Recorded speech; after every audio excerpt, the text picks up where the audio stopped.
ಎಲ್ಲ ನನ್ನ ಪ್ರೀತಿಯ ವೀಕ್ಷಕರಿಗೆ ನಿಮ್ಮ ರಘುರಾಮ್ ಮಾಡುವ ಆತ್ಮೀಯ ನಮಸ್ಕಾರಗಳು. ಮತ್ತೆ ನಿಮ್ಮ ರಘುರಾಮ್ ಬಂದಾಯಿತು.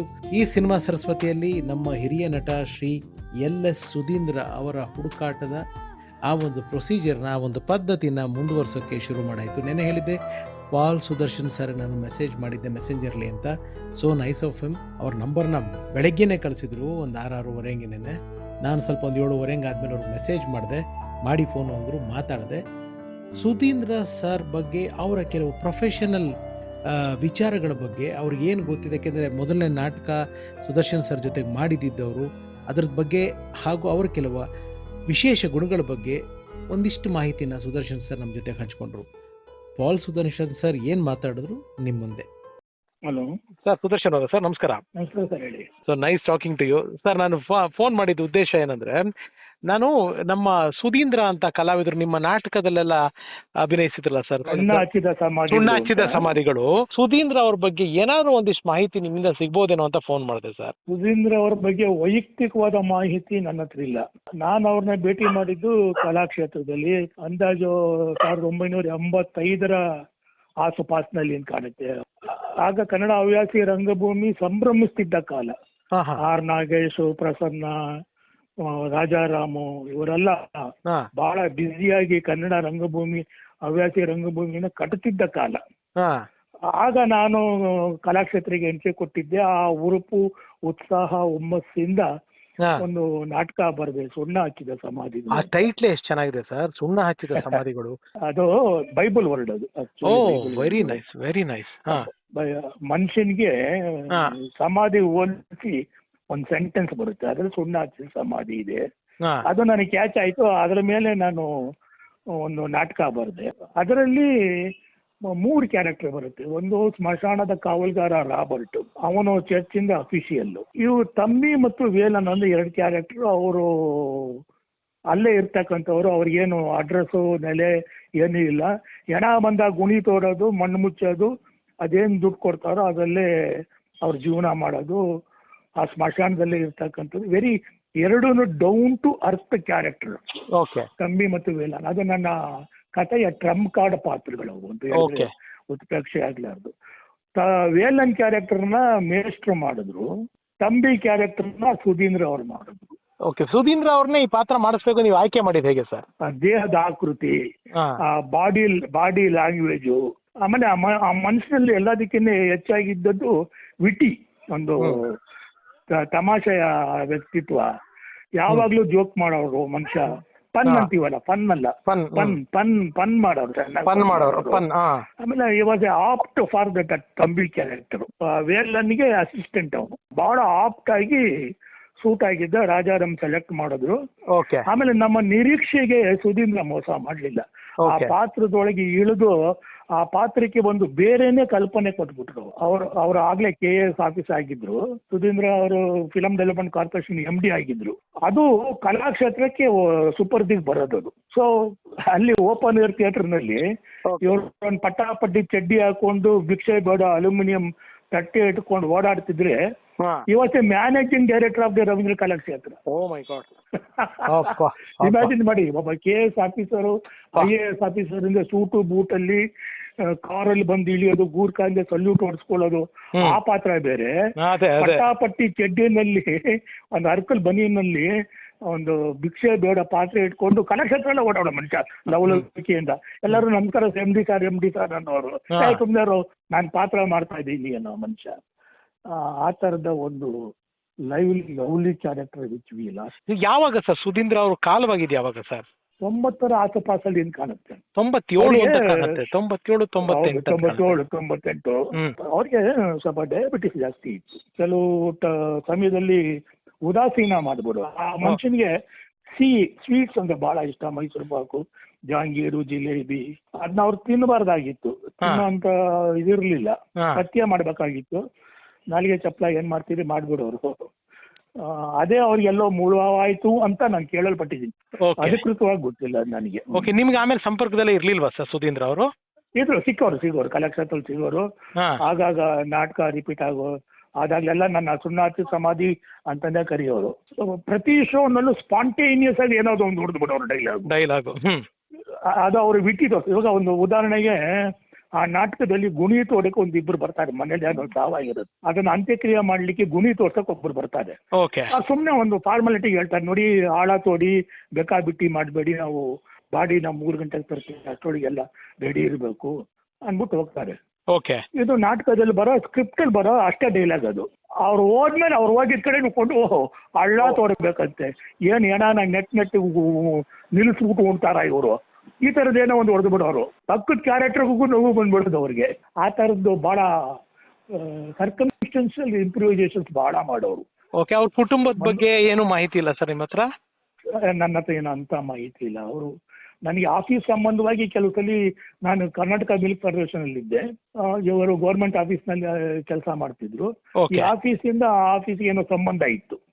ಒಂದ್ಸಲಿ ನಮ್ಮ ಆಫೀಸರ್ ನನ್ನ ಕರೆಯೋರು, ಬನ್ರಿ ಇಲ್ಲ ಸುಧೀಂದ್ರನ್ ತಗೊಳ್ರಿ ಫೋನ್ ಅಲ್ಲಿ ಅನ್ನೋರು. ತಗೊಂತಿದ್ದಂಗೆ ನಾನು KMF ಇಂದ ಪಾಲ ಅನ್ನೋರು, ಇಲ್ಲ ನಮ್ಮ ಸಾಹೇಬ್ರು ಇದಾರ್ಕೊಂಡು ಅಂದ್ರೆ ಹೌದಾ ಅವ್ರು ಮಾತಾಡೋರ್ಗು ಒಂದ್ ಹಾಡು ಹೇಳು ಇವ್ರು ಆ ತರದಲ್ಲೇ ವಿಟಿ ಕ್ಯಾರೆಕ್ಟರ್.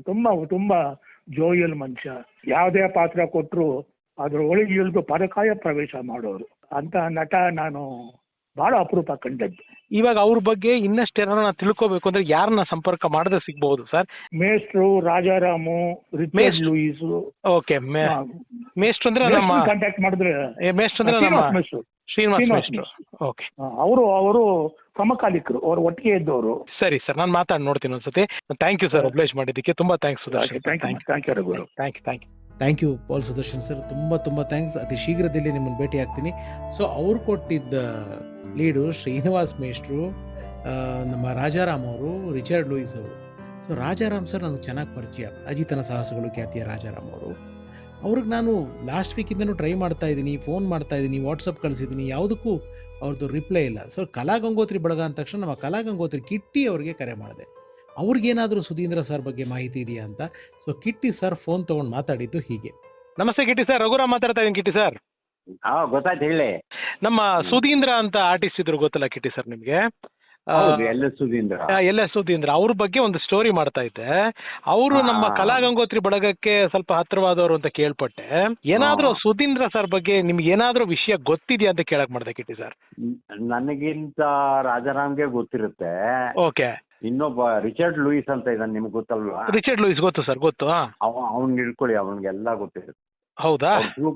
ಅವ್ರ ಟ್ರೂಪಲ್ಲಿ ಆಕ್ಟ್ ಮಾಡ್ತಿದ್ದ ಅವನು. ಅವನ್ ಬಿಟ್ರೆ ನಮ್ಮ ಇವನು ಶ್ರೀನಿವಾಸ್ ಪ್ರಭು. ಸರಿ ಕಿಟ್ಟಿ, ರಿಚರ್ಡ್ ಲೂಯಿಸ್ ಸರ್ ಏನಾದ್ರು ನಂಬರ್ ಇದೆಯಾ ಕಿಟ್ಟಿ ಸರ್ ನಿಮ್ಮ ಹತ್ರ? ಇಲ್ಲ, ಅವನ್ ನಂಬರ್ ಇಲ್ಲ ನನ್ನ ಹತ್ರ. ಸರಿ ಸರ್, ಥ್ಯಾಂಕ್ ಯು. ನನಗೆ ರಿಚರ್ಡ್ ಲೂಯಿಸ್ ಸರ್ ನಂಬರ್ ಇಲ್ಲ. ನನ್ನಿಂದನೂ ಹುಡುಕಾಟದ ಪ್ರಯತ್ನ ನಡೆಸಿದ್ದೀನಿ, ನಂಬರ್ ಸಿಕ್ಕಿಲ್ಲ. ಆಗ ನನಗೆ ಸಡನ್ನಾಗಿ ಫ್ಲ್ಯಾಶ್ ಆಗಿದ್ದು, ನಮ್ಮ ಗುರುಗಳು ಮಿಮಿಕ್ರಿ ದಯಾನಂದ್ ಸರ್, ಅವರು ಆ ಪಿಕ್ಚರ್ ಆ್ಯಕ್ಟ್ ಮಾಡಿದರು. ಅವ್ರು ಕಾಣಿದ್ರೆ ಏನಾದರೂ ಸುಧೀಂದ್ರ ಸರ್ ಬಗ್ಗೆ ಮಾಹಿತಿ ಸಿಗುತ್ತಾ, ಇಲ್ಲ at least Richard Louis sir number ಸಿಗುತ್ತಾ ಅಂತ ನಮ್ಮ ಗುರುಗಳು ದಯಾನಂದ್ ಅವ್ರಿಗೆ ಫೋನ್ ಮಾಡಿದೆ. ಆಗ ದಯಾನಂದ್ ಸರ್ ಜೊತೆ ನಾನು ಅವರು ಆಡಿದ ಸಂಭಾಷಣೆ ಈಗ ನಿಮ್ಮ ಮುಂದೆ. ನಮಸ್ತೆ ಗುರುಗಳೇ. ನಮಸ್ಕಾರ.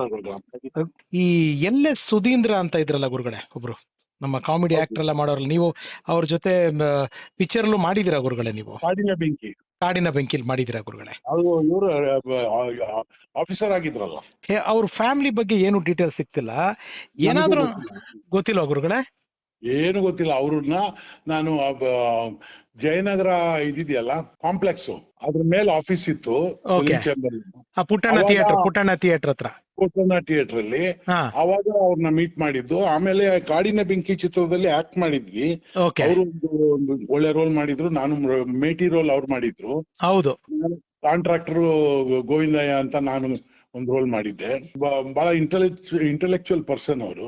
ಅವ್ರು ಮಾತಾಡೋ ಸ್ಟೈಲೇ ಡಿಫ್ರೆಂಟ್. ನೋಡಿ ಆ ಸಣ್ಣ ಸಣ್ಣ ಮೋಡಗಳಿದೆಯಲ್ಲ, ಆ ಸಣ್ಣ ಸಣ್ಣ ಮೋಡಗಳ ಮಧ್ಯೆ ಅವ್ರು ಬಂದ್ಬಿಟ್ಟು ಹಿಂಗ್ ನಿಂತ್ಕೊಂಡ್ಬಿಟ್ರೆ ಅದೊಂದ್ ಸಂತರ ಕಾಣೆ ಬೇರೆ ಅಂತ ಮಾತಾಡೋರು. ಹೌದು ಸೇಮ್ ಹಂಗೆ, ಕರೆಕ್ಟ್. ಬಹಳ ಇಂಟೆಲೆಕ್ಚುಯಲ್ ಪರ್ಸನ್. ಬಟ್ ಆ ಪಿಕ್ಚರ್ ಅಲ್ಲಿ ಒಂಥರ ದಡ್ಡನ್ ತರ ಕ್ಯಾರೆಕ್ಟರ್ ಮಾಡಿದ್ರು ಅವರು. ಆಮೇಲೆ ವೆರಿ ನೈಸ್ ಪರ್ಸನ್, ಎಲ್ಲರ ಜೊತೆನೂ ಒಂದೇ ತರ ಬಿಹೇವ್ ಮಾಡ್ತಾರೆ. ಪರ್ಸನಲ್ ಆಗಿ ಏನು ನನ್ಗೆ ಅವ್ರಿಗೆ ಗೊತ್ತಿಲ್ಲ, ಬಟ್ ನಾವು ಒಂದು 15 ದಿವಸ ಜೋಗು ಜಲಪಾತದ ಮುಂದೆ ಇರೋ ಗೆಸ್ಟ್ ಹೌಸ್ ಅಲ್ಲೇ ಇದ್ವಿ ಎಲ್ಲರೂ ಒಟ್ಟಿಗೆ. ಆಮೇಲೆ ವನಿತಾ ವಾಸು ಇದ್ರು, ಆಮೇಲೆ ರಕ್ಷಿತಾ ಅವ್ರ ಅಮ್ಮ ಇದ್ದಾರಲ್ಲ ಮಮತಾರ ಅವ್ರಿಗೂ ಅದು ಸೀನ್ ಎಲ್ಲ ಅಲ್ಲೇ ಮಾಡಿದ್ದು. ಗುರುಗಳೇ, ರಿಚರ್ಡ್ ಲೂಯಿಸ್ ಅವ್ರ ನಂಬರ್ ಏನಾದ್ರು ಇದೆಯಾ ಗುರುಗಳೇ? ಕೊಡ್ತೀನಿ. ಒಂಚೂರು ಶೇರ್ ಮಾಡಿ ಗುರುಗಳೇ, ಪ್ಲೀಸ್ ಗುರುಗಳೇ. ಥ್ಯಾಂಕ್ ಯು ಗುರುಗಳೇ, ಥ್ಯಾಂಕ್ ಯು. ಸಣ್ಣ ಕೆಲಸ ಅಲ್ಲ. ಅಯ್ಯಯ್ಯೋ, ದೊಡ್ಡ ಮಾತು. ಥ್ಯಾಂಕ್ ಯು ಗುರುಗಳೇ. ಇಲ್ಲಿ ಗೊತ್ತಾಗಿದ್ದು ವಿಚಾರಗಳೇನಂತಂದ್ರೆ, ದಯಾನಂದ್ ಅವ್ರ ಹತ್ರನೂ ಅವರ ಕುಟುಂಬದ ಬಗ್ಗೆ ಯಾವುದೇ ಮಾಹಿತಿ ಇಲ್ಲ ಅಥವಾ ಸಂಪರ್ಕ ಇಲ್ಲ ಅಂತ. ಫೈನಲಿ ಸುರೇಶ್ ಅಬ್ಳಿಕರ್ ಸರ್ ನನ್ನ ಮೆಸೇಜ್ ನೋಡ್ಕೊಂಡ್ರು, ಫೋನ್ ಮಾಡಿ ಅಂತ ಹೇಳಿದ್ರು. ಸೊ ನನ್ನ ಹಾಗೂ ಸುರೇಶ್ ಅಬ್ಳಿಕರ್ ಸರ್ ನಡುವೆ ನಡೆದ ಮಾತುಕತೆ ಈಗ ನಿಮ್ಮ ಮುಂದೆ. ಹಲೋ ಸರ್, ನಮಸ್ತೆ. ಸುರೇಶ್ ಸರ್, ರಘುರಾಮ್ ಮಾತಾಡ್ತಾ ಇದ್ದೀನಿ ಸರ್. ಹಾ, ಹೇಳಿ. ಹೇಗಿದ್ದೀರಾ ಸರ್? ಹಾ, ಚೆನ್ನಾಗಿದ್ದೀನಿ. LS ಸುಧೀಂದ್ರ ಅವರು ಸರ್, ನಮ್ಮ ಆಗುಂತಕ, ಕಾಡಿನ ಬೆಂಕಿ. ಸುಧೀಂದ್ರ ಹೇಗೆ ಸರ್ ನಿಮ್ಮ ಅವರ ಒಡನಾಟ ಹೇಗೆ? ನನಗೆ ಸುಧೀಂದ್ರ ಅವರು ಚೆನ್ನಾಗಿ ಗೊತ್ತಿತ್ತು. ಅದು ಸಿನಿಮಾಕ್ಕಿಂತ ಮುಂಚೆನೆ ನಾವು ಒಂದು ಥಿಯೇಟರ್ ನಲ್ಲಿ ಆಕ್ಟ್ ಮಾಡ್ತಾ ಇದ್ವಿ. ಒಂದು ಥಿಯೇಟರ್ ಗ್ರೂಪ್ ಇತ್ತು ಬೆಂಗಳೂರಲ್ಲಿ, ಅಸೀಮಾ ಅಂತ ಹೇಳಿ. ಅಲ್ಲಿ ಆ ಥಿಯೇಟರ್ ನಲ್ಲಿ ಇಂಗ್ಲಿಷ್ ನಾಟಕಗಳನ್ನ ಮಾಡ್ತಾ ಇದ್ರು. ಆ ಇಂಗ್ಲಿಷ್ ನಾಟಕಗಳಲ್ಲಿ ಸುಧೀಂದ್ರ ಅವರು ಮಾಡ್ತಾ ಇದ್ರು. ನಾನು ಅಫ್ಕೋರ್ಸ್ ಅದ್ರೊಳಗ 3-4 ಥಿಯೇಟರ್ ಒಳಗೆ ನಾನು ಮಾಡಿದ್ದೆ. ಆವಾಗ ಬಹಳ ಪೇಪರ್ಸ್ ಎಲ್ಲ ತುಂಬಾ ಚೆನ್ನಾಗಿ ಬರ್ತಾ ಇತ್ತು ಅವಾಗ. ಸೊ ಎನಿವೇ, ಸುಧೀಂದ್ರ ಆವಾಗಿಂದ ನನ್ನ ಪರಿಚಯ. ಅವರು ಇಂಗ್ಲಿಷ್ ನಾಟಕದಲ್ಲೂ ಕೂಡ ನಾಟಕ ಮಾಡ್ತಿದ್ರು. ಆಮೇಲೆ ಬಹಳ ಒಳ್ಳೆ ಮನುಷ್ಯ, ಪಾಪ ಒಳ್ಳೆ ಮನುಷ್ಯ, ಬಹಳ ಸಜ್ಜನ, ತುಂಬಾ ಒಳ್ಳೆ. ಎಲ್ಲಾರು ಜೊತೆಗೆ ಒಡನಾಟ ಒಳ್ಳೆ ಹಚ್ಕೊಂಡು ಎಲ್ಲಾರ ಜೊತೆಗೆ ಮಾತನಾಡ್ತಿದ್ರು.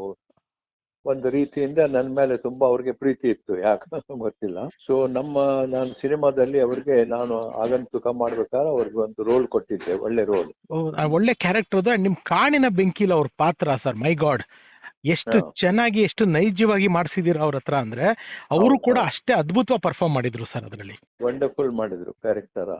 ಆಮೇಲೆ ನೀನು ಅವ್ರ ಜೊತೆ ನಿಮ್ಗೆ ಸಂಪರ್ಕ, ಅವ್ರ ಫ್ಯಾಮಿಲಿ ಇದ್ರ ಬಗ್ಗೆ ಎಲ್ಲ ಏನು ಗೊತ್ತಿಲ್ವಾ ಸುರೇಶ್ ಸರ್? ಯಾರು ಏನು? ಪಾಪ ನನ್ಗೆ ಗೊತ್ತಿದ್ದು, ನನಗೆ ಅವ್ರಿಗೆ ಅಷ್ಟು ಸೀರಿಯಸ್ ಆಗಿ ಡಯಾಬಿಟಿಸ್ ಆಗಿದೆ ಅಂತ ಗೊತ್ತಿರ್ಲಿಲ್ಲ ನನಗೆ. ಯಾವಾಗ ನಾನು ಅವ್ರ ಪಾಪ ಮನೆಯಿಂದ ನನ್ನ ತಮ್ಮನೋ ಯಾರೋ ಫೋನ್ ಮಾಡಿದ್ರು, ತೀರ್ಕೊಂಡ್ರು ಅಂತಂದಾಗ ನಾ ಅವ್ರ ಮನೆಗೆ ಹೋಗಿದ್ದೆ. ಅವ್ರ ಪಾಪ ತಂದೆಯವರಂದ್ರು, ನಿಮ್ ಬಗ್ಗೆ ನಮ್ಗೆ ಬಹಳ ಚೆನ್ನಾಗಿ ಗೊತ್ತು ಸರ್. ನಾನು ಅವರು ಪಾಪ ಐತೆ, ನಮ್ಮ ಅಂಕಲ್ ಒಬ್ರು MG ಹೆಬ್ಳಿಕರ್ ಅಂತ, ಅವರು DIG ಆಗಿದ್ರು ಅವಾಗ. ಅವ್ರ ಕೆಳಗೆ ನಾನು ಕೆಲಸ ಮಾಡಿದ್ದೆ ಅಂತ ಹೇಳಿದ್ರು ಅವ್ರು, ಪಾಪ ಅವ್ರ ತಂದೆ. ಅದು ನನ್ಗೆ ಗೊತ್ತಿದ್ದಿಲ್ಲ ಪಾಪ ಅವ್ರಿಗೆ ಅಷ್ಟೊಂದು. ಯಾಕಂದ್ರೆ ಬಹಳ ಒಳ್ಳೆ ಮನುಷ್ಯ, ಒಂಥರ ಕಾಮಿಡಿಯನ್, ತುಂಬಾ ಒಳ್ಳೆ. ಆಮೇಲೆ ಒಂದು ಸತ್ಯ ಪಾಪ ಅವರು DC ಆಗಿದ್ರಲ್ಲ, ಡೆಪ್ಟಿ ಕಮಿಷನರ್ ಆದಾಗ ಪಾಪ ನನ್ಗೆ ಹೇಳಿದ್ರು, ನಿಮ್ಗೆ ಏನಾದ್ರು ಒಂದು ಸೈಟ್ ಬೇಕಾ, ನಾನು ಕೊಡಿಸ್ತೀನಿ ಅಂತ ಅಂತಿದ್ರು. ಅದೇ ನೋಡಿ ಪಾಪ. ಆಮೇಲೆ ವೆರಿ ಸಿನ್ಸಿಯರ್ ಪರ್ಸನ್ ಅಂತಲ್ಲ ಸರ್, ತುಂಬಾ ಹಾನೆಸ್ಟ್ ಪರ್ಸನ್ ಅಂತಲ್ಲ. ಬಹಳ ಒಳ್ಳೆ ಆನೆಸ್ಟ್ ಮನುಷ್ಯ. ಎಲ್ಲಾರ ಜೊತೆಗೆ ಹೊಂದ್ಕೊಂಡು ಹೋಗುವಂತ ಮನುಷ್ಯ, ಎಲ್ಲಾರ ಸಮಸ್ಯೆಗಳನ್ನ ಅರ್ಥ ಮಾಡಿ ಅವ್ರು ಕೂಡ ಹೋಗುವಂತ ಮನುಷ್ಯ. ಯಾರಿಗೂ ಹಿಂದ್ ಬಿದ್ದು ತನ್ನದೇ ಬೇಯಿಸ್ಬೇಕು ಅಂತ ಹೋದವರಲ್ಲ. ಆ ಒಂದು ಇದು ಇತ್ತು, ಅಂದ್ರೆ ಒಂದು ಡಿಗ್ನಿಟಿ ಇತ್ತು ಮನುಷ್ಯನಿಗೆ. ಕಲ್ತಿದ್ರು. ಕರೆಕ್ಟ್. DC ಆಗ್ಬೇಕು ಅಂತಂದ್ರೆ ಒಂದು ಕ್ವಾಲಿಫಿಕೇಶನ್ ಬೇಕಾಗ್ತದೆ, ಮತ್ತೆ ಅಡ್ಮಿನಿಸ್ಟ್ರೇಷನ್ ಒಳಗೆ ಒಳ್ಳೆ ಕೆಲಸ ಮಾಡಿರ್ಬೇಕಾಗತ್ತದೆ. ಅವ್ರ ಆಫೀಸ್ ಒಳಗೆ ಹೋದಾಗ ಬೇರೆ ಕಾಮಿಡಿ ಮಾಡ್ಲಿಕ್ಕೆ ಆಗತ್ತಾ? ಎಲ್ಲ ಯಾರು ಏನು ತಗೊಳುದಿಲ್ಲ. ಆಮೇಲೆ ಆಫೀಸ್ ಒಳಗೆ ಹೋದಾಗ ಬೇರೆನೆ ಇರ್ತಾರ ಅವರು. ನಿಜ. ಸೊ ಈ ರೀತಿ ಮನುಷ್ಯ ಇದ್ರು ಅವರು. ಆಮೇಲೆ ಯಾರು ಅವ್ರ ಕುಟುಂಬ ಯಾರು ನಿಮ್ಗೆ ಸಂಪರ್ಕದಲ್ಲಿ ಇಲ್ಲ ಅಲ್ಲ ಸರ್? ನನಗೆ ಈಗ ಸಂಪರ್ಕ ಇಲ್ಲ. ಅವ್ರ ಬ್ರದರ್ ಎಲ್ಲ ಸಂಪರ್ಕ ಅವಾಗಿತ್ತು. ಒಂದ್ಸತಿ ಅವ್ರ ಹೆಂಡ್ತಿನೂ ಅವ್ರ ಮಕ್ಕಳು ಆಗ ಸಿಕ್ಕಿದ್ರು ಒಂದ್ಸತಿ. ಅದಾದ್ಮೇಲೆ ತುಂಬಾ ವರ್ಷ ಆಯ್ತು ಈಗ ನನಗ ನಿಜವಾಗಿ ಅವ್ರು ಏನು ಎಲ್ಲಿದ್ದಾರೆ ಅಂತ. ಅಂದ್ರೆ ಅವ್ರ ಮನೆ ಎಲ್ಲಿದೆ ಗೊತ್ತಿದೆ, ಬಟ್ ನನಗೆ ಅಷ್ಟು ಇದು ಇಲ್ಲ ಈಗ. ಯಾಕಂದ್ರೆ ನಾನು ತುಂಬಾ ಓಡಾಡ್ತಾ ಇರ್ತೇನಲ್ಲ ಈ ಪರಿಸರ ಅದು ಇದು ಅಂತ. ಹೌದು. ಸೊ ಹೀಗಾಗಿ ಅವರು ನನಗೆ ಅಷ್ಟೊಂದು ಒಡನಾಟ ಇಲ್ಲ ಅವ್ರ ಜೊತೆ, ಯಾರ ಜೊತೆಗೆ. ಅದೇ ನಿಮ್ಮ ಮನೆ ಹತ್ರನೇ ಜಯನಗರ್ಲಿ ಇದ್ದಿದ್ ಮನೆ ಇವಾಗ ಇಲ್ಲ ಸರ್, ಅದು ಮಾರ್ಬಿಟ್ಟು ಬೇರೆ ಕಡೆ ಹೊಟ್ಟೋಗಿದ್ದಾರೆ. ಅದು ಎಲ್ಲಿ ಅಂತ ಗೊತ್ತಿಲ್ಲ, ನಾನು ಹುಡುಕ್ತಾ ಇದ್ದೀನಿ sir. I am trying to reach them. ಅಲ್ಲಿಲ್ಲ ಸರ್, ಅಲ್ಲಿ ಅವ್ರದೇ ಸ್ವಂತ ಮನೆ ಇರ್ಬೇಕಲ್ಲ, ಅದು ಮಾರ್ಬಿಟ್ಟಿದಾರಂತೆ ಸರ್. ಅದನ್ನ ಮಾರ್ಬಿಟ್ಟು ಬೇರೆ ಕಡೆ ಹೋಗಿದ್ದಾರೆ ಅಂತ ಕೇಳ್ಪಟ್ಟೆ. ಎಲ್ಲಿ ಏನು ಅಂತ ನಾನು ಹುಡುಕ್ತಾ ಇದ್ದೀನಿ sir. And thank you for your time Suresh sir. ಇಷ್ಟು ವಿಷಯ ಹೇಳಿದ್ದು ನನಗೆ ಹೆಲ್ಪ್ ಆಯ್ತು. ತುಂಬಾ thanks Suresh sir. Thank you so much sir. And sorry to bother you sir. ಮಾಡಿದ್ರು ನೀವು ನೋಡಿರಲ್ಲ, ಎಲ್ಲಿಂದಲೋ ಬಂದವರು ಹೇಳಿದ್ನ. ಅಯ್ಯೋ, ಅದ್ರಲ್ಲಿ ತುಂಬಾ ಯಂಗಾಗಿ ಕಾಣಿಸ್ತಾರೆ ಇನ್ನೂ. ಅದ್ರಲ್ಲಿ ಬ್ಲಾಕ್ ಅಂಡ್ ವೈಟ್ ಬೇರೆ. ಅದು ನನ್ನ ಹತ್ರ ಕಲೆಕ್ಟ್ ಮಾಡಿದೆ, ಅದ್ರ ಫೋಟೋಸ್ ಕಲೆಕ್ಟ್ ಮಾಡಿದೆ ಸರ್ ನಾನು. ಎಲ್ಲಿಂದಲೋ ಬಂದವರೊಳಗೆ ಒಂದು ಬ್ಯಾಂಕ್ ಮ್ಯಾನೇಜರ್ ರೋಲ್ ಏನೋ ಮಾಡಿದ್ರು ಅವರು. ಹೌದು ಬ್ಯಾಂಕ್ ಮ್ಯಾನೇಜರ್ ರೋಲ್. ಕರೆಕ್ಟ್, ಅದ್ರೊಳಗೆ ಮಾಡಿದ್ರು. Correct sir. Thank you Suresh sir. Thanks for your time sir. Thank you so much sir. Thank you.